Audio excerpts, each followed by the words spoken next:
Parkcast, the UK's original theme park podcast. So hello and welcome to Parkcast. I'm Bex, and also joining me on this is Alex Crump, who, if you are an enthusiast or you're into your theme park videos, you would have seen crop up, I'm pretty sure, from time to time. Hopefully just a few times, not too many. I don't want to be known as a reputation, definitely not. Can't really miss you, Alex. You're about 8 foot tall. I'm 6'6", not quite.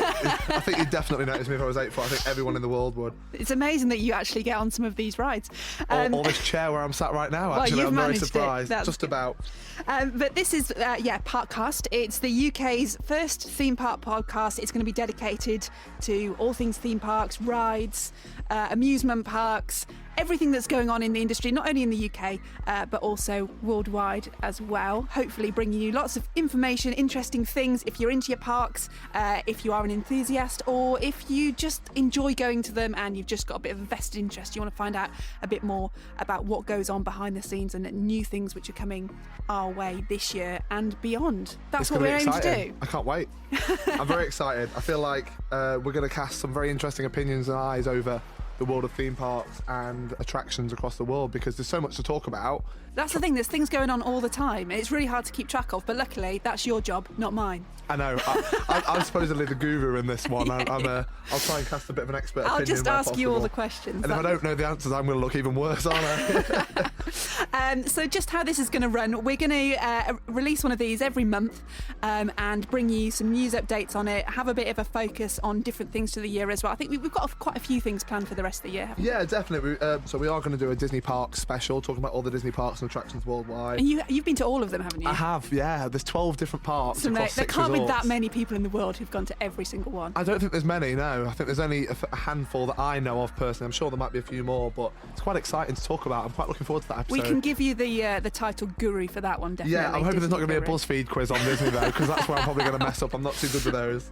Later in the year, we can talk a little bit more about what we can expect towards Halloween, Christmas, and the close season blues as well. I know a lot of people who go to theme parks quite a lot really struggle for things to do, certainly in January. January always seems to be an off month for me. Where's open? Hibernation Nothing. mood. Hibernation mood and mode, isn't it? It's trying to find time for things that aren't theme park related for me, but certainly for most people, leisure in general seems to be a bit of a struggle. So, we're going to try and look at the year as the calendar year moves on. So we're going to be quite clever, hopefully, about that. So hopefully, lots of information for you, lots of news, lots of exciting things and exclusive interviews as well.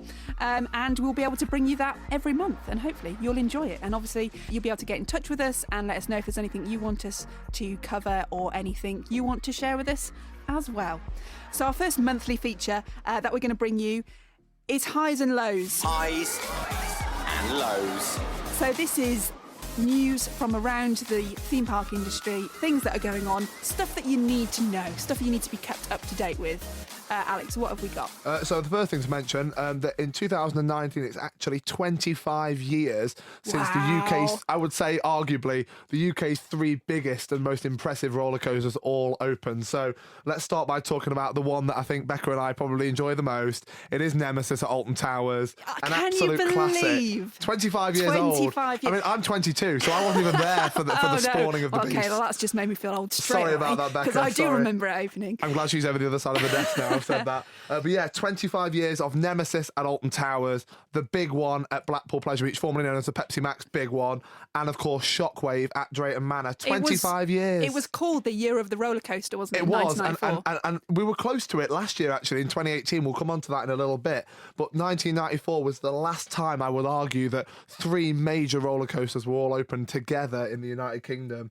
And wow, what a year that would have been. I mean, I wasn't there, so I'm going to leave Becca to this one to explain what the life was like back then. I mean, I can barely remember. I was so young. No, it's not true. I was over 1.4 metres at the time. There we go. There's no excuses. No excuses. Yeah, so obviously starting with Nemesis, still a ride that gets hugely rated amongst enthusiasts and the general public. I don't think there's anybody who doesn't enjoy Nemesis. I'm yet to find people, even if, it's too intense for some people.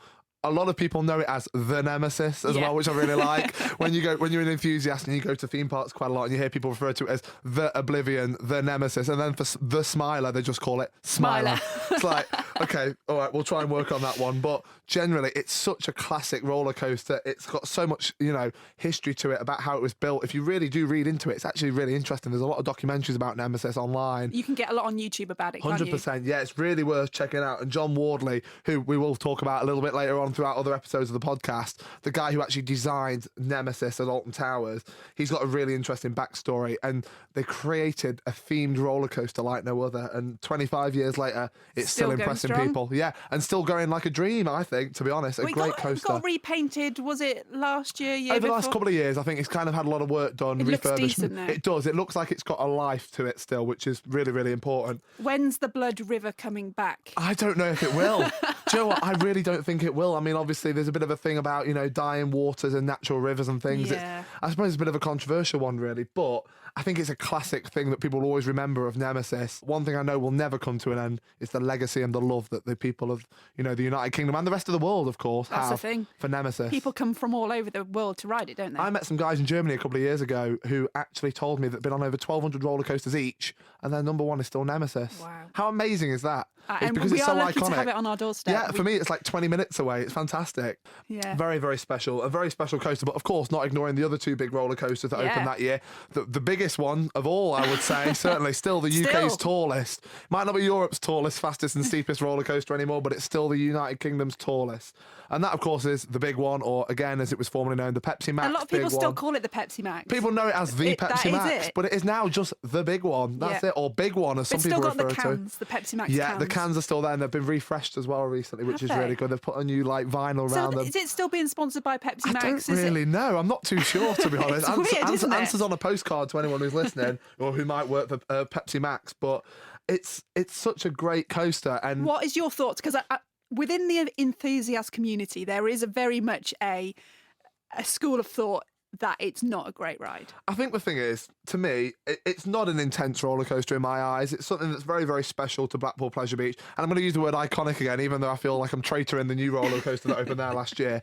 But the thing is with the big one, when you're driving in on the M55 on the way to Blackpool, which is the motorway you take to get up there from wherever you travel from, just to see that roller coaster on the seafront from a distance and getting closer and realising the scale of that coaster, it's insane. And to see it, it's so, so special. It really does signify Pleasure Beach's exterior to me and like the shape of the park. You can't imagine it without it being there now. No, you can't. No, I couldn't actually imagine a modern day Blackpool Pleasure Beach without that ride. It's so, so special. And, love or hate the ride. Me personally, I'm not a massive fan. I tend to make jokes calling it the big monorail because it's a bit like a monorail. It does run slow sometimes.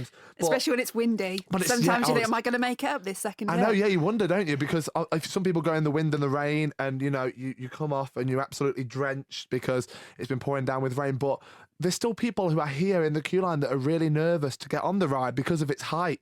If you are scared of heights, it's certainly not something you want to just consider straight away, especially if you're not a fan of roller coasters either.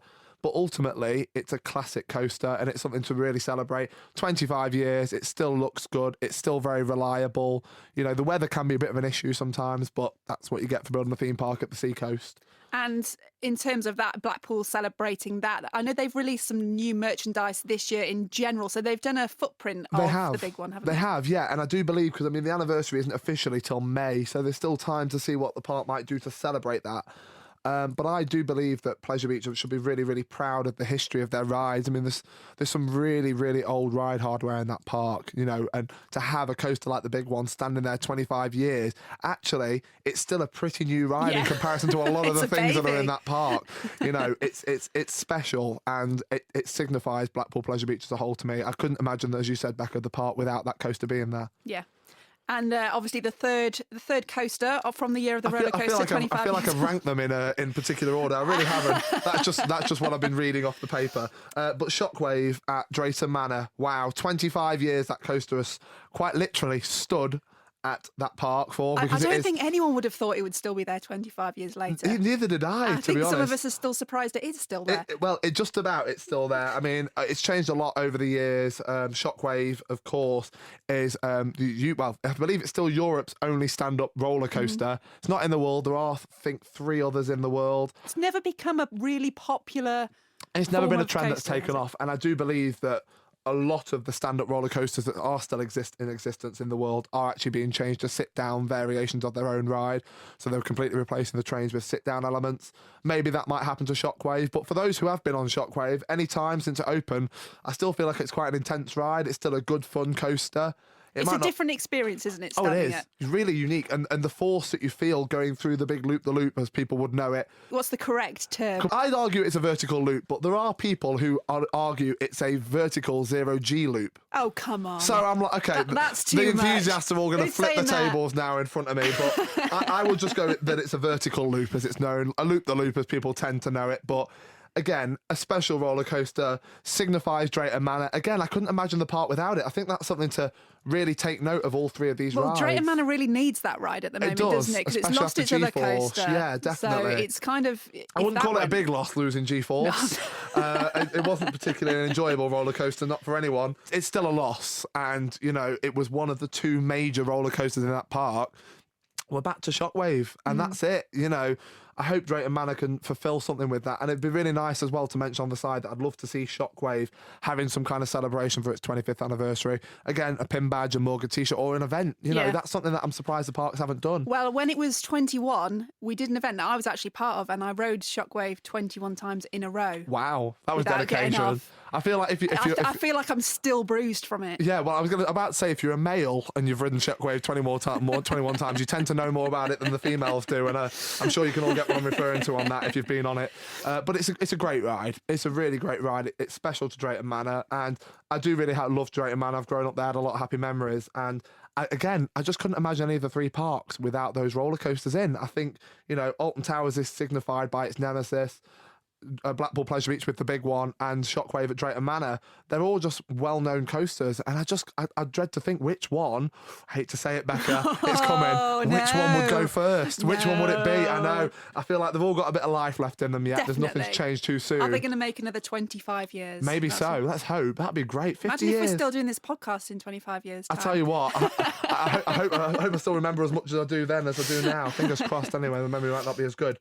So that was that. So that's the three roller coasters celebrating 25 years in this country. What else has been going on? Well, it's really quite important to talk about as well that I recently went to Chessington World of Adventures and got to experience Room on the Broom and Magical Journey, which is their new for 2019 walkthrough experience. If you're familiar with Chessington World of Adventures, it's a very family-friendly theme park. And the ride, the attraction in which I'm discussing is a replacement and a retheme to the formal Hocus Pocus Hall attraction, which had been at the park for quite a while. I think it had seen best part of nearly 20 years. It'd been there. Wow. It's seen quite a bit of time at the park. It wasn't necessarily a popular attraction, so I guess it was the right decision to remove it. Room on the Broom is actually an IP by Julia Donaldson, who is a famous author who's most known for creating the Gruffalo, which, of course, is another attraction at Chessington. And to be honest, I really didn't know what to expect when I went to experience it. I actually went for the annual pass days at Chessington, and they had actually opened the attraction early just to kind of get people in to kind of learn. They do these soft openings at theme parks just to kind of develop what it's like to manage a queue before it officially opens, so they have a bit of rehearsal in preparation for the new ride. And I went into Room on the Broom. I really didn't know what to expect, to be honest. I just wanted to give a bit of a brief summary. It's still very similar in terms of Hocus Pocus Hall's layout. It hasn't actually changed route as such in any particular way. It's very low down, it's very family friendly, it's very much for the children. For me, it was a little bit hard to immerse myself because there were some sections of the experience which had a bit of a blank canvas, maybe just a painted black wall, or, you know, just no light, so you don't focus on that part of the room. And I feel like with improvements, it would look incredible. But for what it is, actually, it is a pretty good attraction. And if you're familiar with the story of Room on the Broom, or even if you're not, you can enter the attraction and still enjoy it because it's explained to you very clearly at the beginning. I think it needs a few little tweaks, but actually for families, which, again, it's aimed at, it's actually a very nice attraction, and I recommend you all go down to Chessington World of Adventures and try it out, new for 2019. And actually, I would go to argue that Chessington have one of the most audience-focused visions for the future of their park than any other theme parks in this country. They're because definitely going for that clear. Young family market. Yeah, it's clear, and they don't make alterations and changes. And again, that'll be something we'll discuss later in the year about other parks and what their focus and visions are from an outsider's perspective. But it's really, really good to see that they are investing in that family market. and keeping visitors coming back. I really enjoyed Room on the Broom, and I've really enjoyed a lot of the the previous developments that Chessington have put in, and I'm sure there's many more good ones to come. Anything else going on in the world? Yeah, in the world. Let's spin it over to the United States and explain to you about Star Wars Galaxy's Edge. I've heard so much about I it. can feel all the Star Wars fans just starting to sing the main titles to me through their headphones. But yeah, Star Wars Galaxy's Edge is going to be a brand new immersive theme park land coming to both Walt Disney World Resort in Disney's Hollywood Studios and into Disneyland Park at Disneyland in Anaheim, California, and obviously that being the original park. They're actually opening on 2 separate dates. The California version is opening on the 31st of May, so actually not that long to go, really. Just over a month's time, that ride will be open. That whole area will be open, shall we say, or so we think, and I'll come to that point in just a moment.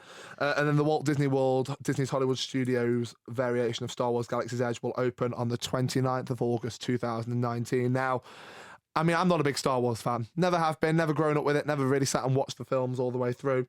I get the idea, I get the concept, and I know that it's so popular worldwide. And I think Disney have made a good decision investing in Star Wars into their theme parks. Yeah. Disneyland, I mean, I went to that park in 2016 for the first time. Absolutely beautiful, amazing, really immersive, family friendly, really, engaging. But they're actually building Star Wars Galaxy's Edge just into the top left corner of the theme park, if you know it well at all. You'll understand that the Disney parks all tend to be quite central with all the different lands around the edges with a home base in the middle.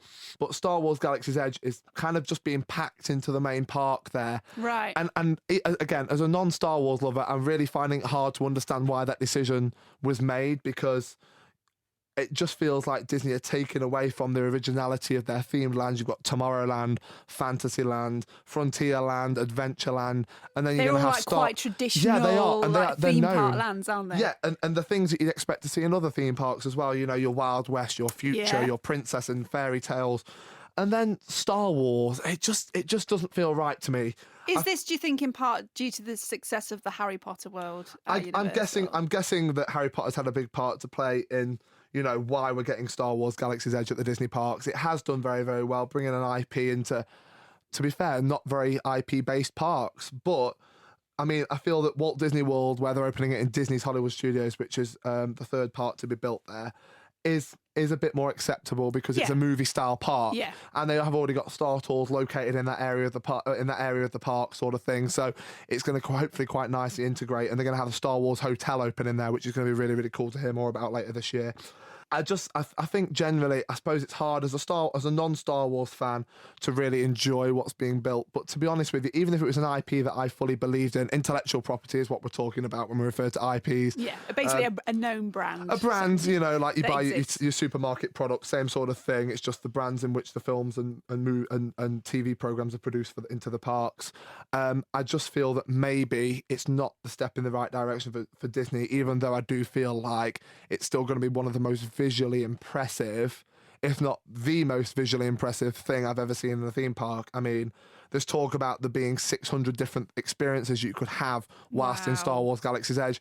And if you're going to be staying inside the Star Wars hotel, you're actually going to get to experience over 1,000 different possibilities. You'll be given a character, you'll be given a mission, and you have to go into the park and solve those riddles and really immerse yourself. Then. Yeah, and I've also found out there's a bar opening in the parks as well. I only found this out this week. Oh, that is good news. It's good news. It's good news for Becca, but I have to make a note as well and say that in Disneyland, this will actually be the first time in the near 70-year history of Disneyland that a bar has opened that serves alcohol in the main park. Really? They have purposely, that was part of Walt's vision, not to serve any alcoholic beverages inside the main park. So Disney are stepping away from Walt's vision there again. Ooh. And it's going to have its own bar in. But I did find out, which does make up for it, they're actually going to have milk available in the restaurant.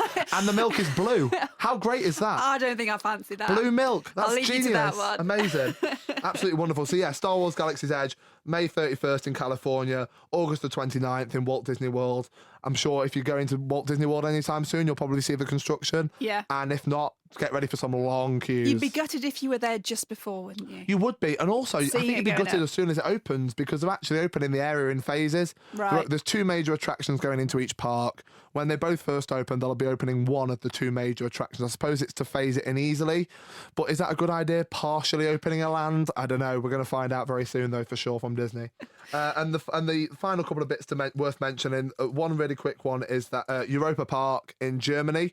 After last year, the 26th of May last year, the Scandinavia area of their theme park actually suffered a tremendous fire. Yeah, it was big. That was in the news. It was crazy. It? I was at Blackpool Pleasure Beach the day it happened as well, and I remember people were running up to me saying, "Have you seen what's happening at Europa Park?" and had no idea. It actually managed to destroy the fire. The Pirates in Batavia dark ride, which is similar to the Pirates of the Caribbean style attractions at the Disney parks. It was Europa Park's own twist on that. And it actually destroyed, I'd say, maybe 3/4 of the whole Scandinavia area, which is quite a lot of destruction. Yeah. But the thing is, with the Europa Park, they do some great theming. They do. And it's a shame to lose so much history in that park as well, because those rides have been there for a very, very long time.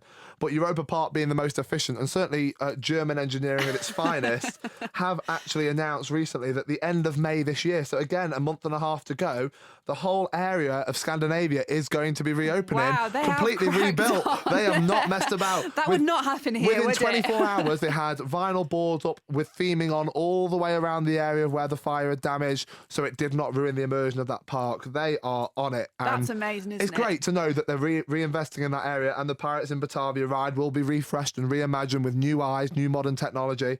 And I'm quite excited. I think it'd be worth going out to see when that's done, actually. I think that'd be a worthwhile visit just to see the reimagining of a classic attraction. At least we're not losing it, we are refreshing something. They could have just thought, well, we'll replace it with something a lot cheaper. We'll put like a Zamperla disco in and just scare everybody away. And then finally, just a quick one again, mentioning Disneyland Paris and Walt Disney Studios are closing Armageddon. It's a lot of closures, actually. It's quite surprising.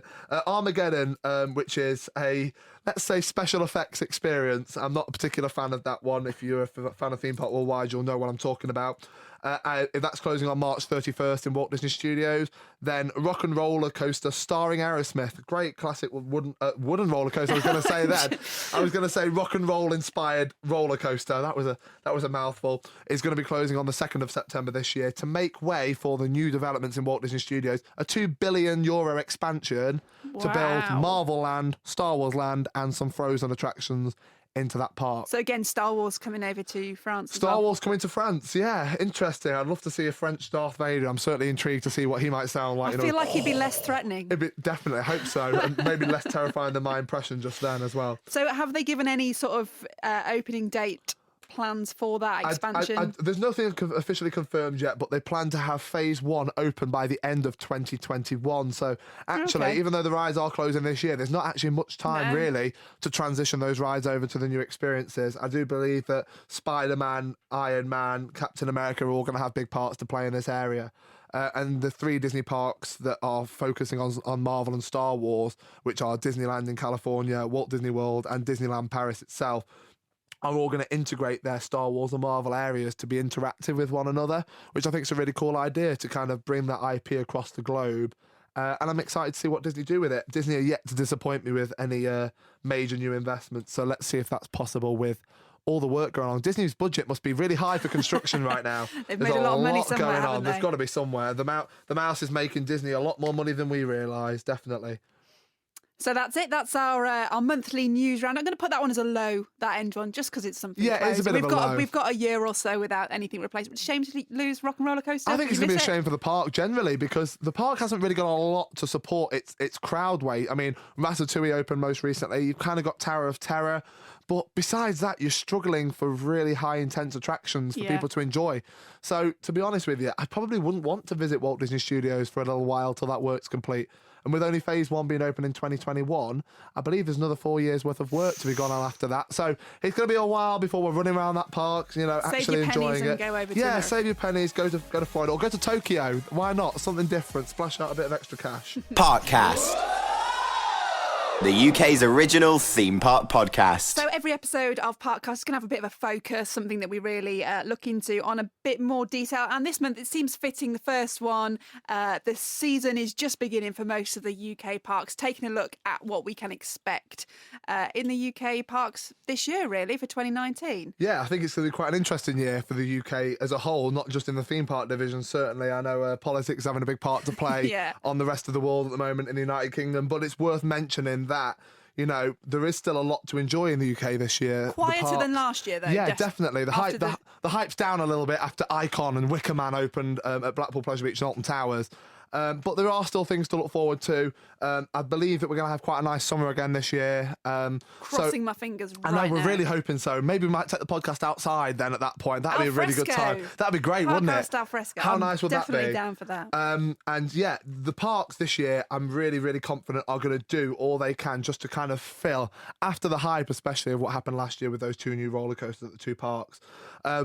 It's really worth mentioning that opening hours haven't really differed too much. The only real changes to the theme park calendars this year to last year are that Blackpool Pleasure Beach have actually announced that they're going to be closing some off-peak Mondays and Tuesdays towards the start of the main season. So definitely check those dates out if you're planning to visit the Pleasure Beach midweek. Don't go up there and find it's closed. Yeah, it's a long way to go otherwise, isn't it? You know, you've got a lot to look forward to if you go on an open day, for sure. But that's really worth mentioning that Blackpool Pleasure Beach are now joining the trends. Do you think that's just because it's just quiet I on think those it's just days? so quiet, and I get it's Shame really for us, hard. though. It is we for try us. and go. That's our perfect days. Like I finish work sometimes and I go straight up to Alton Towers in the afternoon to finish my day. So, you know, it is going to be a shame, but actually I can understand the logic. If people aren't going to the parks, what's the point in being open? You know, it's costing more money to open than to just close.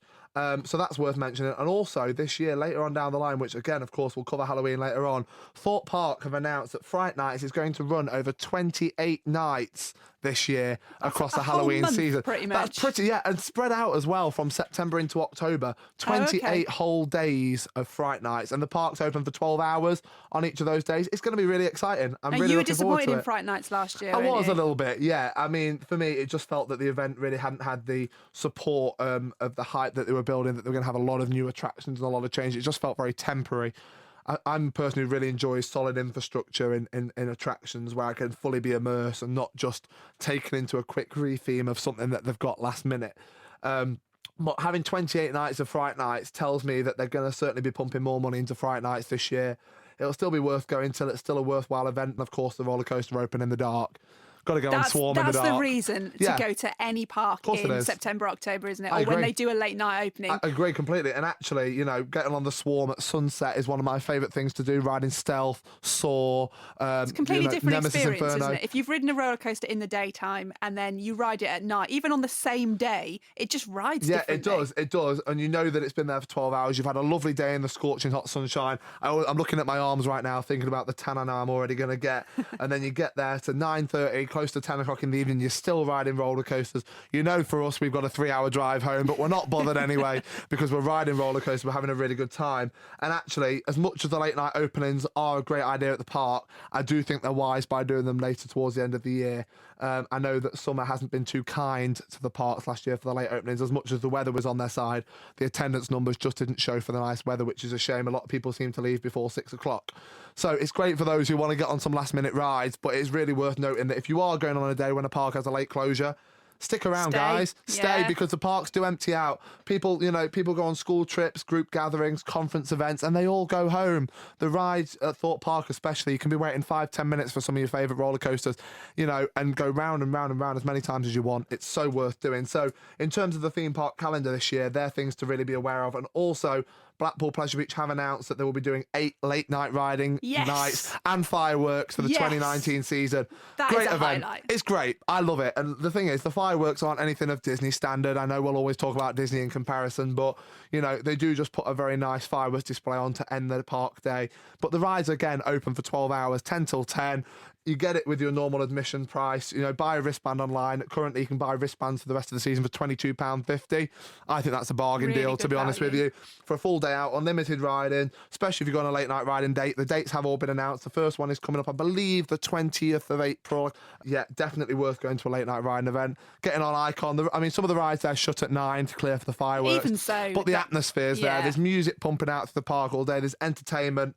And yeah, it's a great atmosphere. So again, really, really pushing those late night closures at the parks this year. The thing that a lot of people don't realise as well, if you've not been to Blackpool maybe since you were a kid or you haven't been for many years, actually as a park you don't often get huge queues because there's so many attractions within it. Oh yeah, definitely. That everyone gets spread out quite well. And I feel like Pleasure Beach is one of those parks where even if you don't like riding roller coasters, you pay £6 just to get a walk-on ticket and you can just walk around. You can go on the train, go in the Chinese puzzle maze and just make the most of the atmosphere around the park. Yeah, it's useful if you're great. going with your partner and you're not into coasters and they are, or vice versa. You just like you're being the not bag paying holder. for someone to. Yeah, exactly. Be a I mean, bag Alton holder. Towers, it's a full admission ticket price no matter who you are and what you're riding. You know, it's really good that Blackpool Pleasure Beach have that service just so you can explore the park, just be out in the sunshine, grab some fish and chips, and just really enjoy the atmosphere. No, I want to go now. I know. Let's go. Let's go right now. Even though it's not open, let's go. But yeah, it's a great time to go to the parks. Late night riding, I will really recommend it. Also, along the subject of the different UK parks and attractions that we have for this year, again, Alton Towers, Chessington, Thorpe Park and Legoland all do have select day closures, some Mondays, some Tuesdays, some Wednesdays throughout the season. That also includes Drayton Manor on that one in September.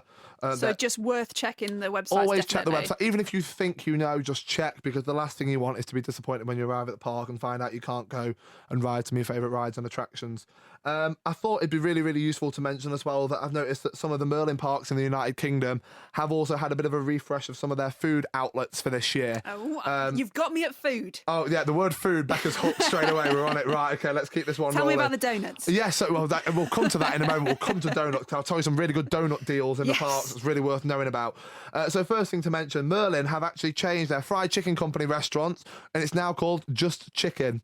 Even though it does serve other foods. And what was it before? It was Fried Chicken Co. Fried Chicken Co. But it was the Fried Chicken Company officially. Right. Is it the same? It's pretty much the same. There's a few little changes to the menu. You can get a few little other nice bits. Food prices in the parks, looking at the websites for this year, do look like they've taken a little bit of an increase. Some meals have taken anything up to £2 of an increase this year. I guess it's a tough time. You know, we've got to be considerate that everything in the world is going to get more expensive with time. It's rare when things come down in price. We know to expect it. But again, it's really worth mentioning if you've got an annual pass to any of the parks, most parks tend to offer you 10 to 20% off discount on your food items or your drinks. Definitely worth really look into that. Yeah, and again, the Merlin pass is something we'll talk about later in the year, but it's still one of the most valuable annual passes because you can go to any of the Merlin parks and attractions. You get your 20% off merchandise, food and drink, retail. What more can you ask for? It's great. And donuts, you get 20% off your donuts in the Merlin theme parks. There's reason enough. The amount of donuts I go through I feel like pays for itself. I feel like I just should stand at the end of the machine, so when they tip over the cliff, I'm just there ready to catch them in my mouth. It's great. Absolutely love it. And you can they're doing monthly direct debits, aren't they, for the They Merlin are passes indeed, this year? yeah. So you pay a set monthly price, guaranteed price for up to, I believe, 8 months. So you know you're going to be paying that same amount for 8 months of the year. And it's a monthly direct debit that comes out and gives you a Merlin annual pass. Me personally, I probably wouldn't go down the direct debit route purely because prices on direct debits can change any time. It might be affordable for yourself now, but 2 years down the line it might not be. So me personally, I like to get the cost out of the way at the start of the year or the end of the year, depending when it falls. And I'm ready to go for the next season. Also worth noting that Blackpool Pleasure Beach, this is probably one of the, I'll say, worst times to buy a season pass for Pleasure Beach. It's actually going to come in at £189.50 for a season pass for the year. That seems a lot. It is very much a lot of money, considering I paid £90 for my season pass last October. A really good time for Pleasure Beach to buy your passes anywhere between the start of August and the end of November. At Blackpool Pleasure Beach, they just do some sales on for the next season. Get it in nice and early. You'll get an email about when the registration dates are, and if you can't make it, you can just pick it up on the day. But it's really good, really great atmosphere, and free Funshine biscuits, free little shortbread biscuits. Again, when you go to a registration day. The word free and food don't come into parks very often, so you take it for granted when you get it. I do love those biscuits as well. Oh, they're the You get best. them if you stay in the hotel. You do. And if you ask the reception, you get more. Just complain that there weren't any there. Don't do that, actually. That's a bad idea. I'm not encouraging that. But yeah, it's going to be a great 2019 season. So less openings, no new coasters in the UK this year. Nothing new at all. I mean, I guess it's difficult because Oakwood Theme Park in Wales are advertising that their new for 2019 coaster, in inverted commas, is a Zamperla Disco. Oh no. Now, as an enthusiast, I will argue that it is not a roller coaster, but if the park insists, then I can't argue. Okay, even so though, what makes you say that's not a coaster? for me personally, a roller coaster is something that is powered on momentum around a track or a course circuit. A little bit like a scale electrics car. You get a power to it, you send it round. That is a roller coaster to me. And explain what a Zamperla Disco is. A Zamperla Disco. So the best way of explaining it, sometimes you've seen them rock and tug boats at a fairground. It's where you sit on a circular disc and it's in a bit of a U-shaped piece of track, and the circular disc will spin and rock side to side like a pirate ship. And it can be quite nauseating, actually, depending on the size or scale of it. But they're good fun. It's still a new ride. Where's that going in Oakwood? I don't actually know. I've not been told. I'm probably going to go somewhere near the Roald Dahl area of the park, I would have thought. Okay. Keeping in with that modern feel, but I could be wrong about that. Alongside the same subject of new things for 2019, The Alton Towers Dungeon. Yes. Ooh, I feel like we're in a more serious tone when we mention the dungeons. It's nice to be talking about a new dungeon to the United Kingdom. It is an upcharge attraction, folks. Please let me warn you of this from the offset. You can't blame me for not telling you that it is a £5 upgrade if you were to buy your ticket online. Really, really worth mentioning that, folks. It is going to be inside the main theme park, so you can add it to your day as part of the time you're there. If you haven't done a dungeon before, how do we explain it, Becca? What do we do? How do we summarise it? I'm not a big fan of anything scary. To the extent, even a ghost train on a travelling fairground is a bit intense for me. It's a bit too much. So I will go in it, but I probably won't enjoy it. No, you'll tolerate it for the time you're there. That's the right word. Yeah. Yeah, the dungeons are a walk-through attraction. And this is where Charlie and the Chocolate Factory was. Charlie and the Chocolate Factory, Toyland tours around the world in 80 days, depending on what era of Alton Towers you remember. Tours. I think a lot of people do secretly. But it's really worth mentioning. Doom and Sons was also in there as well. I guess you describe it as a walk-through experience, taking you into the history of a local area. Live actors, some scare scenes, some jump scares in there, some bits that are supposed to be quite intense, but actually it's quite educational. It's also good fun. There's a lot of jokes and double entendre in there. It's something that they really want you to be entertained by. Merlin actually changed the dungeon's kind of concept a few years ago, rather than being about the fear and being more about the fun and fear combined.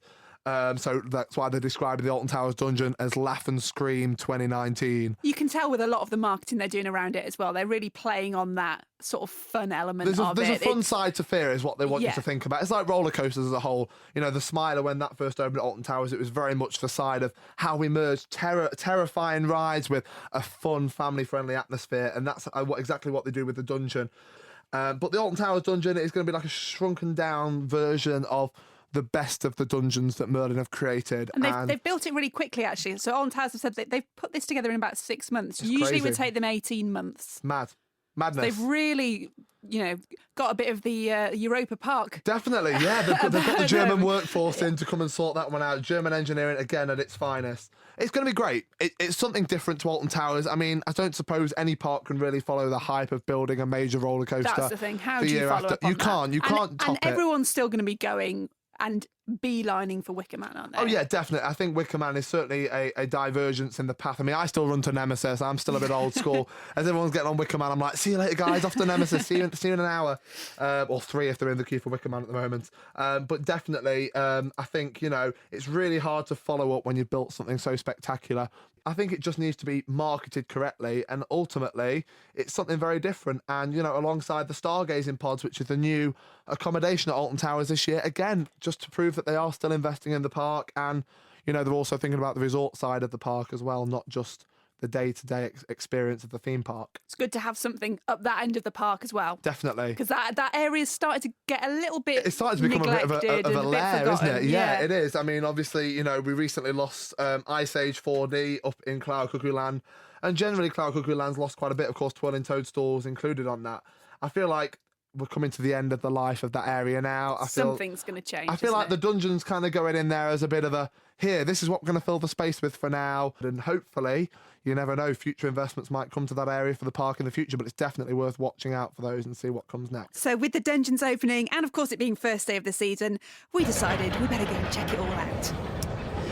So we're at the opening day of Alton Towers for the 2019 season. We've both been in the dungeon. We have. I've done it twice. Becca has only done it once. I've only done it far. once. I don't really like big, scary attractions. But I think we've come out with the same optimism. We went to it. Yeah, well, I didn't really know what to expect in it, but I was really pleasantly surprised. I really like what they've done with the boat ride section. I agree. I think they've done a good job of that. I think the actors in it are excellent, really good. I like that they've linked back to the story of the local area, brought some of those Stoke-on-Trent stories to life as well. Definitely, plenty of jokes about the accent and the area as well. I think that's something I noticed on the way through. And I think we've both actually come out. I mean, we went in with low expectations. We didn't know what to expect. It was a re-theme of a family attraction into it. Although it's slightly family friendly, there's still a bit more of an adult theme to it. And actually, to be honest with you, Alton Towers have delivered on that product. And I think, it is acceptable for families. People with smaller children, very small children might struggle. But ultimately, even some of the adults are quite scary, jumpy. Is it? Yeah, there's a couple of jumps. What gets you. If you're scared of lightning, if you're scared of, just talking about blood and body parts, it can be quite intense. But actually, generally speaking, very, very impressive walk-through attraction. And I found out that it lasted about 45 minutes for my run. I don't know if yours was the same. Yeah, it was about that. But what a great attraction. £5 if you buy on in advance, £7.50 on the door. Definitely recommend it, 100%. Just something else to do when you're here. If you've been to the park a lot, it's something new to try this year, isn't I it? think it's going to benefit people on a rainy day too, because it's an indoor attraction. I feel like that's something Alton Towers will lack quite a little bit. You know, it's 45 minutes, you're guaranteed to be indoors out of the rain, and you know, we do have more rainy days than sunny days in England, so it's nice to see something that anyone can kind of be accommodated for, and hopefully it continues to be busy like it has been today for the opening. Definitely an improvement on Charlie and the Chocolate Factory, I think, isn't it? It's definitely an improvement on Charlie. Obviously, originally Doom and Sons, Around the World in 80 Days, Toyland Tours, Charlie and the Chocolate Factory, and now we made it, the Alton Towers Dungeon. Let's see what's next. I'm excited to see. And then just generally on the park, first day of opening, what's your impression of it been so far? Well, unlike last year, there is no snow on the ground at Alton That is Towers. definitely an improvement. It's a guarantee. I mean, although we might be wearing layers, it is still quite a sunny day. The temperature's about 13 degrees outside, which automatically puts people in a good mood. People are wearing sunglasses walking around the park. There's a positive vibe.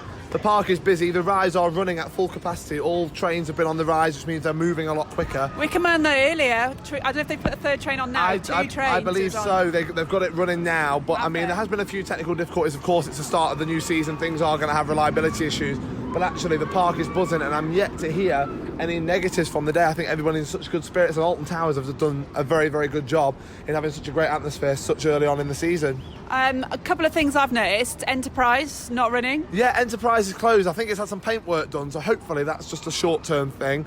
I'm not too sure, but looking at it, it looks like there's some new signage and things gone in. It's a bit of a refresh for Enterprise, which is a good thing. And of course, the Blade is worth mentioning about as well. Yes, what have they done to that? The Blade has had a nice, fresh lick of paint, and I think it needed it. I think that certainly secured its It did, future. but do you not think it's a bit too extreme? It It's is like a little bit. It's a little bit like garish. Toxic Waste, the ride now, isn't it, with all the colours? But it's something fresh. It means that they're putting a little bit of investment into those older rides. Hopefully, that means some of the other rides in the park are going to get a bit of a touch-up as well. Things like Jewel, I think, really do need a bit of a refresh. And hopefully that's a sign of more good things to come. But actually, you know, it's quite electric, the park, you know, with the colour scheme, definitely. And Towers Trading, too, with a That brand new looks colour great, scheme. It's actually. amazing. It's like a toy factory and a sweet shop. Really, really fresh and vibrant in there. New vinyls, new paintwork and theming. So generally, it's touch-ups, but it's not bad things, you know. The big one as well, Galactica. Yeah. No more VR. No more VR on Galactica. It was speculated quite a bit when the park map was released a couple of weeks ago on the Alton Towers Facebook page. People were talking about the fact that on last year's map, people were wearing the goggles. On this year, they're not, which things like myself as an enthusiast do tend to notice. We look for those kind of things. But now we have come to Alton Towers. There has been a couple of tweets confirming, but now it's official. The VR has completely been removed from Galactica. It's still called Galactica. It's not gone back to its air transition, and it's had some work done in the queue line. But ultimately, you know, that's it for the VR. I guess it wasn't as popular as people thought, but I think it is probably a good decision moving forward for operations and reliability of a running ride. It took a lot to maintain and also to get set up for each rider that was entering the park. So, you know, I think it's a good change ultimately for the park. Just finally, the other thing that I didn't know about, I don't know how widespread this is about, Splash Landing seems to be shut at the moment, the hotel. Yeah, so the hotel has been closed off peak. I think it's just to kind of manage the crowds of trying to fill the main hotels rather than spreading people out.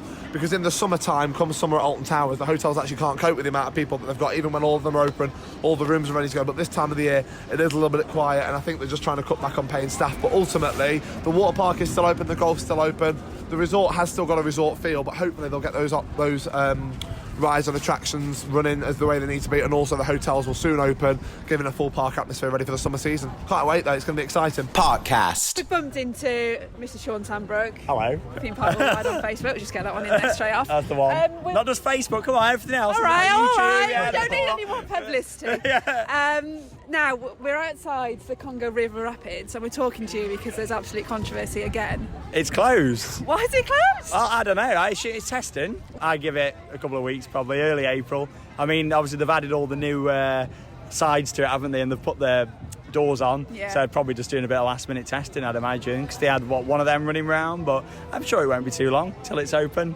Maybe next weekend. Is it April next weekend? Yeah, it is, yeah. And how's your weekend been at Alton Towers so far? Your day, sorry. Very good operations today. Like, you know, Galactica running 3 trains, 2 stations. What about the VR?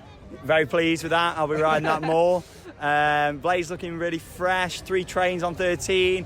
good. 2 trains on Wicker Man. Oh, is there? I've not even seen Wicker Man today, not even been down that way, but we're going down there at the end, I think, to do it. But yeah, it's been nicer to do everything other than Wicker Man, I think. It had a lot of focus last year, so it's been quite nice to do everything else in the park again, really. What about the dungeon? Have you been in? Yeah, I've done the dungeon, 7 out of 10. It's very good. 7? 7 out of 10. Harsh. For me, more than Alex. More than Alex. Yeah, I thought I was being nice. Yeah. 7 out of 10. Very impressed. Few blank spaces. Could do with a little bit more dressing in some of the set design. I think the boat ride is good. I think there's a lot more potential with it, but it's good for what they've done. It's fixable, is what he's implying, I'm guessing. It's better than Charlie, though. I think That's what we said. I know it's we've got to better pay than for Charlie. it, but it's better than. I enjoy it more than Charlie. I wasn't a Charlie fan, but I still miss Toyland Tours. But there you go. Overall, good day so far. A good solid, 8.36, I would say. For today. Very accurate. Yeah. Very accurate. And Rapids, I'm sure, will be open soon. Hopefully. Parkcast. Just gotta ride it. Okay, so this is the final bit of the podcast. It's our, I suppose, encyclopedic knowledge of what coasters you should go out there and ride if you've only been to a few parks or you're looking to go to some more, what you might be missing out on. It's called Just Gotta Ride It, and it's someone's opinion of their favourite ride. So, Alex, we're going to start with you. Why not? Am I You're the here. first ever contestant You're on the this? guinea pig. Great, I can't wait. So if you had to name one, the ride, if you could only ride one more ride again. For the rest of my life. Yeah, this is it. This is the one. What if you had to choose, because it's always hard. I think it is, yeah, because I would actually say an answer that isn't my favourite roller coaster in the world. Again, I'll talk about that later on as we carry on through the podcast episodes. But a ride I would really, really, really recommend you all go and experience, and actually is really accessible to go and visit too, is to go to Portaventura in Barcelona, Spain. Yes. Go and get on now the second tallest roller coaster in Europe, but when it opened at the time, the tallest, taking that title straight off the big one there. Of course, I'm talking about Shambhala. Shambhala spelled Shamabhala. Jeez, I nearly got that wrong. Could you imagine the spelling I bee? don't know that you got it right, to be honest. I'm taking your word for it. We'll hope for the best. If you've not seen this ride, by the way, just Google Shambhala. Get on YouTube, go and have a look, go and research it. Beautiful. It's insane, and I mean, Spain being a really hot country, generally speaking, Barcelona is beautiful, and this roller coaster stands mountains over everything else all around that town, and you can see for miles. The sun is beaming down on you in that park, and it is such a thrilling, fun roller coaster, and all you've got is an arm-sized lap bar holding you in on a chair. Now, to some people, they're thinking, okay, that's me out, but genuinely, it is a beautiful, beautiful roller coaster. You feel so free, you're not trapped, but you still know you're very, very safe, and you go over hills and hills, as we call them, airtime hills. Again, we'll talk about terminology later on down the line. Oh, Becca, it's such a lovely coaster. I could talk about it all day. I love it. It's quite easy to get to Portaventura as well, Really, isn't really it? easy. You can actually get, I mean, depending on how you wish to travel, me personally, I would book a Ryanair flight. Yeah. Stansted Airport, Liverpool Airport, Manchester or East Midlands Airport, 4 of the main airports I can name that fly Ryanair, that you can fly to Barcelona Reus, not Barcelona main airport, Barcelona Reus, and you can get return flights for about 20, maybe 25 quid per person, which is so That's cheap. cheaper than driving somewhere. It is, yeah, and you think that's the cost of half a ticket to a UK theme park. You book a cheap hotel in Salou, which is the nearby town to Portaventura. You can actually walk to the park, or you can stay in the park. And I'd say that park warrants a 5-day visit just for the park and the bars alone. It's sensational. It's another park that does some great late night openings. Yeah, and actually the park used to stay open in the summer till 4 a.m. 4 a.m. It used to open at 9 o'clock in the morning and close at 4 a.m. in the morning, you're like, I can't take any more. I was still going. I'd still be running. They did reduce that down to 2 a.m. It's still very, very late in the morning, to be riding roller coasters after sunset, but it's scorching hot. There's music, there's atmosphere, and the park is so family friendly too. There's lots of family rides. It's good for everyone, but some real good thrill seeker ones, some shows. The hotel bars are beautiful. Go and check them out.